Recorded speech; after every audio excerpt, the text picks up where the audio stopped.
paz. Estamos aqui no nosso primeiro vídeo aqui no canal. Quero já te dar um bem-vindo. E se você não curtiu nossa página, se não está seguindo, eu já te convido a seguir. Não espere até o final do vídeo, siga agora. Amém? Hoje já separei um materialzinho legal para a gente conversar. E quero te convidar a vir pegar sua Bíblia nesse momento e abrir lá no livro de Abacuque.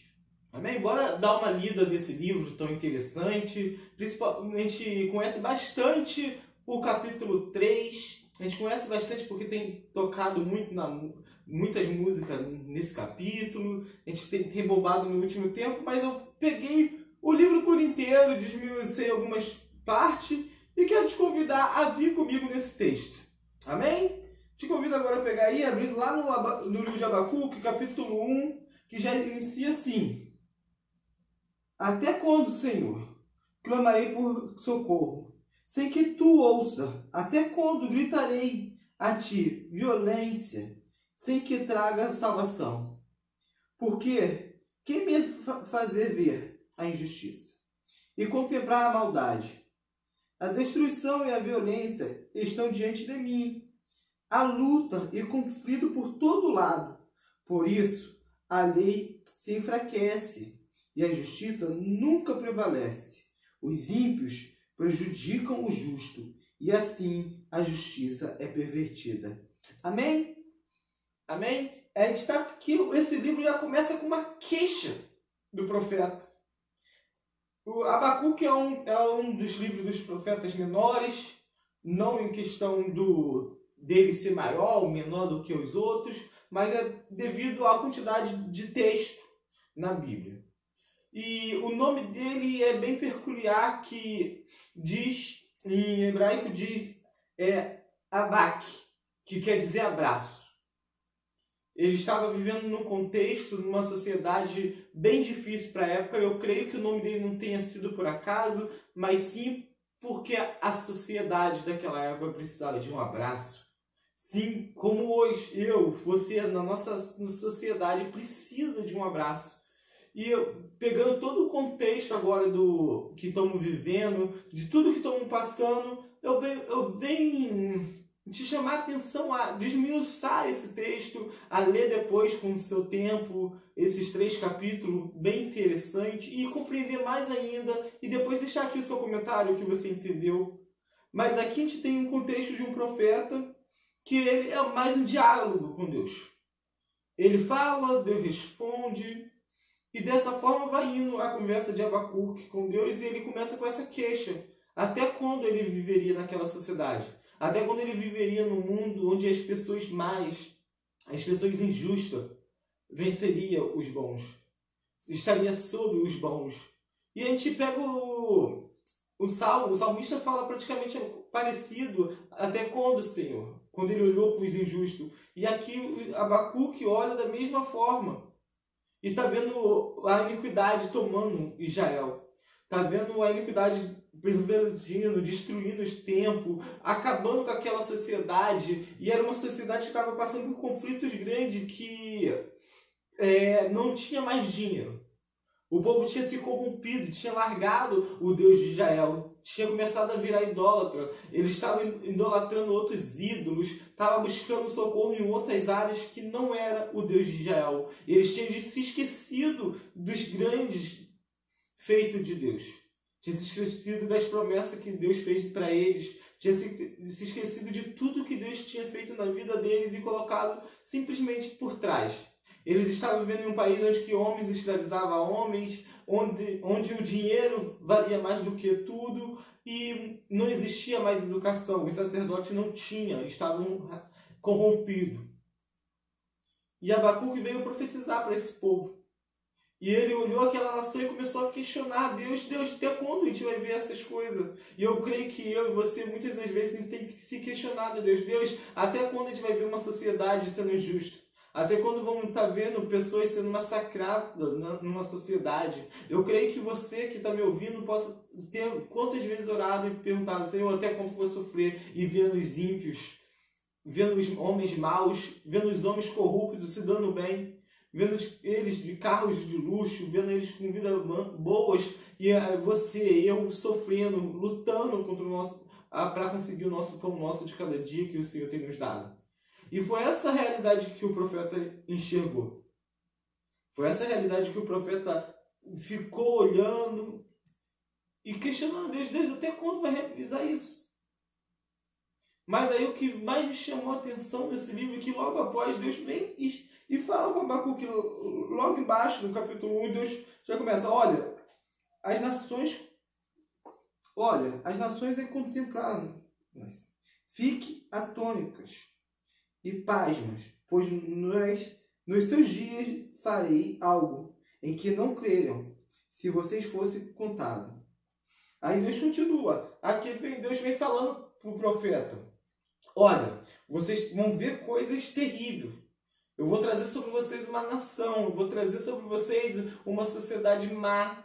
Eu vou trazer sobre vocês um povo que vai dominar vocês. Vai levar vocês em cativeiro. Vai aprisionar vocês para vocês reconhecer que eu sou o Deus de vocês. E foi isso. Aqui entrou o povo da Babilônia. O povo de Babilônia tinha acabado de tomar o governo da Síria, tinha destruído Nínive e tinha se tornado o poder naquela época. E Deus falou, vou trazer sobre eles. Eu vou trazer sobre vocês tudo isso. Vocês vão ser levados em cativeiro, vocês vão estar presos, vocês vão ser massacrados, vocês vão ser oprimidos. Vocês vão ter que reconhecer e clamar a mim para me te enviar socorro. E foi isso que o profeta ouviu de Deus. E eu comecei a reparar, eu comecei a ler, eu fiquei imaginando a nossa sociedade hoje, com a situação que não tem como fugir ou não falar sobre a pandemia que estamos vivendo, mas não é dessa maneira que estamos. Não foi necessário Deus trazer com uma ação permissível dele essa pandemia para ver o povo dele entrar em cativeiro, para prender o povo dele, para aprisionar o povo dele. Não foi necessário Deus ver isso. Não foi necessário te levar em cativeiro, muitas das vezes, para você voltar a orar, para você voltar a entender que Ele é o Deus que nos traz socorro, é o único que pode nos tirar dos aflitos, do sofrimento. E a gente começa a identificar que esse Deus fez tudo isso por amor. Às vezes a gente não entende que às vezes para Deus tirar algo mal que estamos praticando, algo mal que está em nós, emprenhado na minha vida, na sua vida, Ele traz algo pior no nosso inicial ponto de vista, mas porque foi assim com o povo de Israel estava corrompido. O povo de Judá, literalmente, estava corrompido, não estava mais adorando Ele, sendo corrompido totalmente. E havia sido levantados profetas para avisar, mandando eles se arrepender, eles maltrataram, condenaram. E quantas as vezes a gente tem maltratado, condenado, desconfiado de profecia quando Deus se levanta para falar conosco? E Deus veio e falou, vou trazer um mal sobre a nação. E se te contasse, vocês não acreditariam. E se alguém me contasse o que a gente está vivendo hoje, daqui 10 anos, 30 anos, talvez eu não acreditaria. Eu falaria que era coisa de filme. Como tem muitos filmes que a gente olhar, a gente vai falar, nossa, estamos vivendo um filme nesse momento. E é isso que está acontecendo. Se me contasse daqui 10 anos, será que eu acreditaria que aconteceu isso sobre a nação? Não sobre um país, mas sobre todos. Onde não existe mais rico, onde não existe mais pobre, não existe mais famoso, menos famoso, autoridade. Não, todos estão em cativeiro, todos estão presos, todos estão oprimidos. E muitos estão deixando a fé sendo abalada. Muitos estão deixando de confiar em Deus, muitos estão entrando em colapso, com medo, abraçando, permitindo que Satanás entre na vida. Eu já venho daqui te aconselhar, comece a fechar as lacunas que Satanás possa estar entrando na sua vida, comece a fechar as lacunas que Satanás possa estar se aproveitando do momento que vivemos para se vangloriar e destruir você e a sua casa. Comece a se atentar, comece a voltar para Deus, comece a identificar que Deus é bom na minha e na sua vida. Comece a olhar para esse Deus e falar, Deus, eu dependo de você. E o profeta continuou, e quando Deus entregou tudo o que iria fazer com Israel, o profeta simplesmente parou, e ele foi falando logo aqui no início do capítulo 2, que ele falou, ficarei no meu posto de sentinela. e tomarei posição sobre a muralha. Aguardarei para ver o que o Senhor me dirá e que resposta terei nas minhas queixas. E é o momento. Eu comecei a me identificar aqui, eu te convido a vir refletir o que o profeta veio falando. Ele veio falando que é o momento de parar. Ele já tinha feito a primeira queixa a Deus, ele já tinha conversado e Deus já tinha dado uma resposta que ia trazer correção sobre a sociedade, que Deus ia trazer uma correção que ia ajustar. E eu creio que é isso que Deus está fazendo no tempo de hoje. Eu creio que é isso que Deus está fazendo nesse momento, em cada canto do planeta. Não é uma individualidade do Brasil, não é uma individualidade dos Estados Unidos ou da Europa. É um coletivo. Todas as nações foram afetadas por essa crise. Todos, os ricos, os pobres e os malfeitores. Todos foram atingidos. E é o momento de eu, você, a igreja, pararmos como sentinela. Não é parar de olhar e simplesmente não. Ele falou que parou como sentinela e tomou posição na muralha. Ou seja, ele tomou posição de defesa e em posto de ataque, que se viesse inimigo ele estaria pronto para reagir. E é isso que temos que fazer, eu e você como igreja. Temos que parar, aguardar o que Deus vai dar o próximo passo, que eu creio que Deus vai dar o próximo passo na minha e na sua vida. Vai dar o próximo passo para a igreja. Mas é o momento da gente parar e começar a observar o que Deus está falando, o que Deus quer para a minha vida, o que Deus quer para a sua vida, o que Deus quer para a vida em coletivo, para a igreja em coletivo, para uma igreja que estava indo para um caminho corrompido, para uma igreja que tinha pessoas cobrando demais, pessoas querendo parecer mais do que Cristo. Não! A única estrela é Cristo, o alvo tem que ser Cristo, o evangelho tem que ser voltado para Cristo e não um evangelho emocional. Tem que se voltar a ser um evangelho que venha mostrar arrependimento, porque estamos chegando aos fins do tempo. E é isso que o Abacuque vem falando. Pai, vou parar nesse momento e vou observar o que esse Deus vai fazer nesse momento. Vou aguardar qual vai ser a resposta dele na minha queixa, porque eu creio que você temos orado quantas vezes na nossa vida e nos questionamos até quando Deus vai permitir que a nossa sociedade, as nossas igrejas estejam corrompidas da forma que são. E quantas vezes a gente escutamos os nossos antigos falando: "Oh, saudade dos velhos tempos da igreja."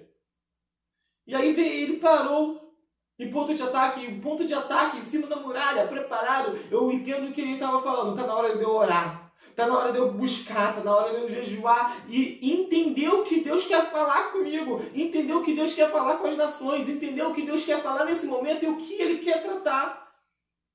É hora de fazermos como Daniel, nos abster da carne de Babilônia, nos abster do mundo babilônico, nos abster, deixar de ser levado pelo mundo, deixar de ser dominado pelo mundo, se preocupar com o que lá fora está pensando sobre a igreja aqui dentro, sobre eu aqui dentro, com minha vida, minha postura com Deus.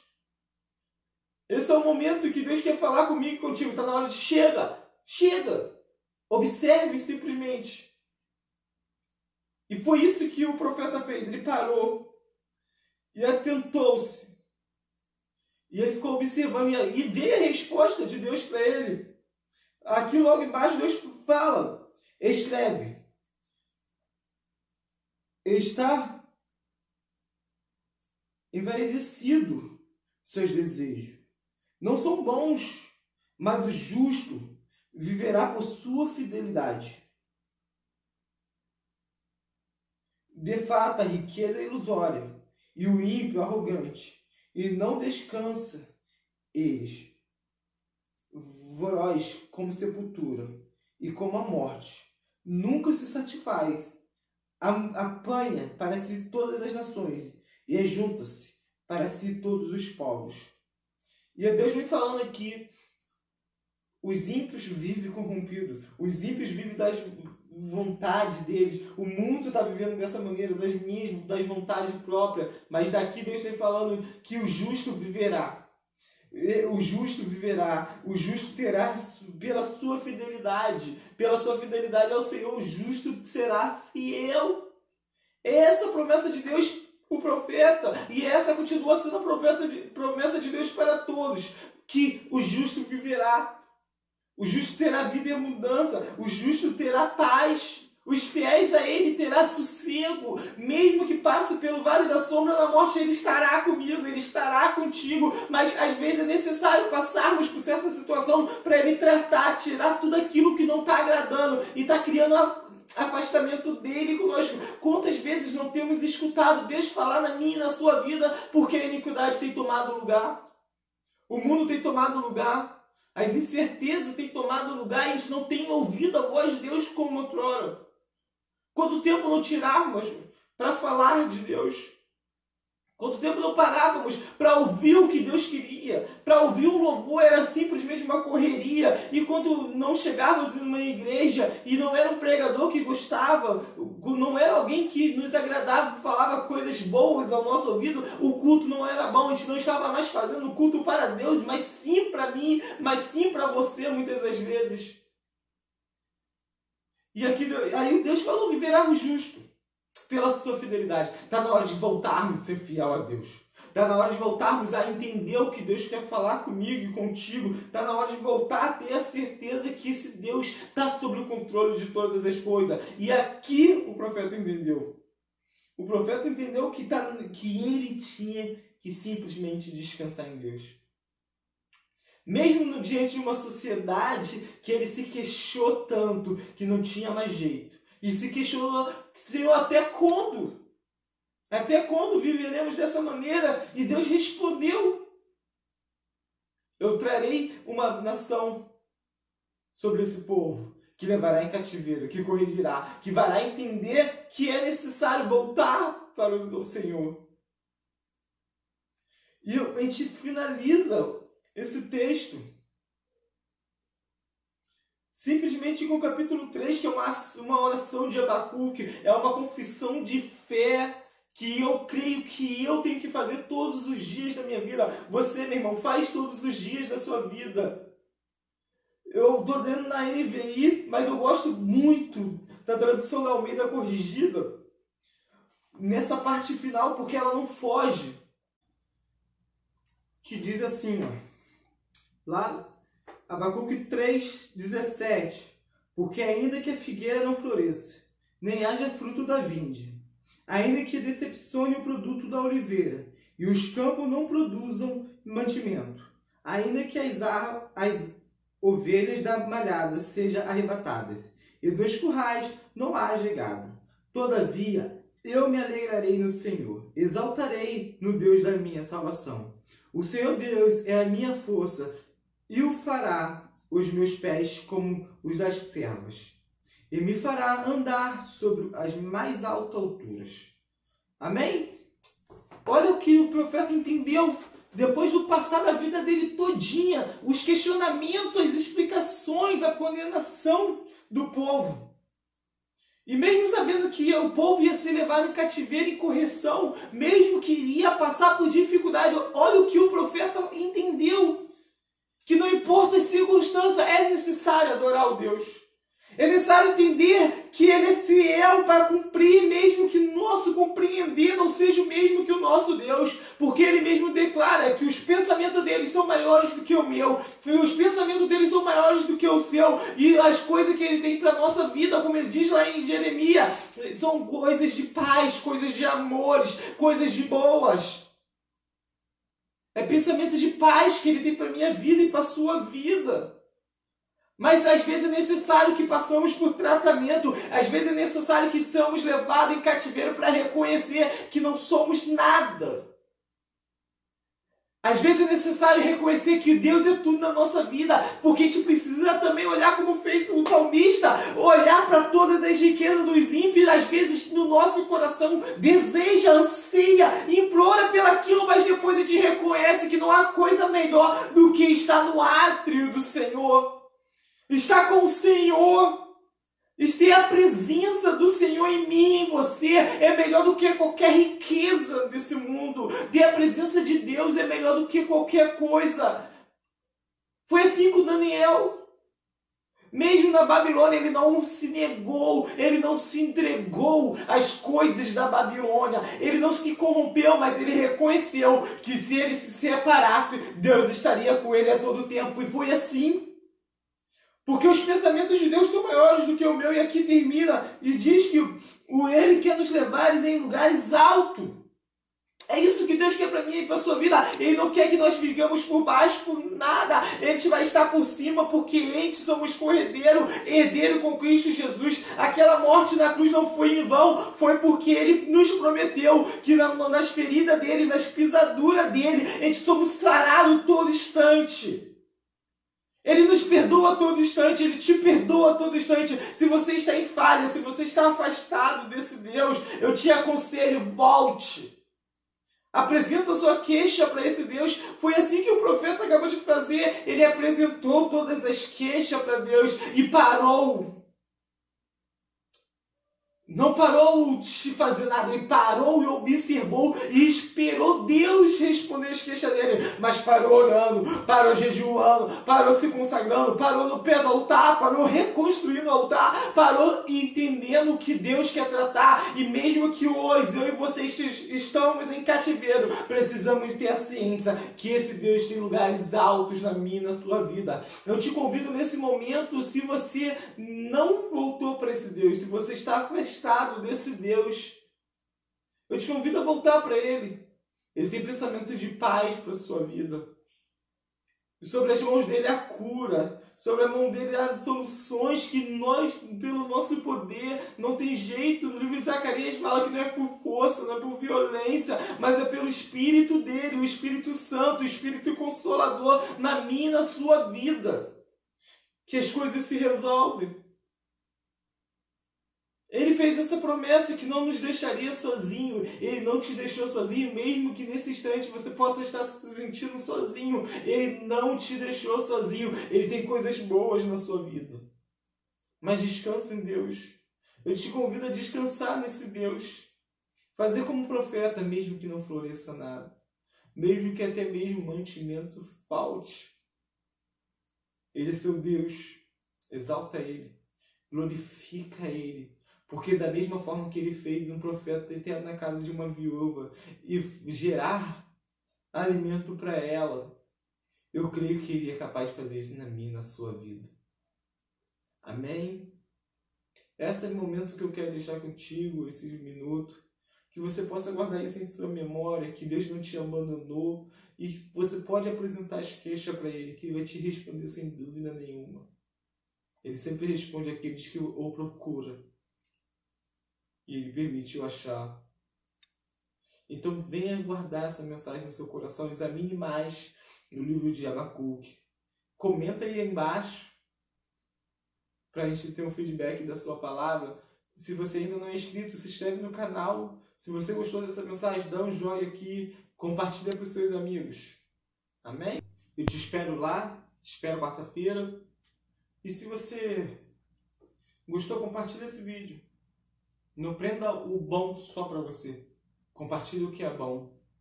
Amém? Fica na graça e na paz do Senhor Jesus Cristo. Até logo. Quarta-feira tem mais um vídeo.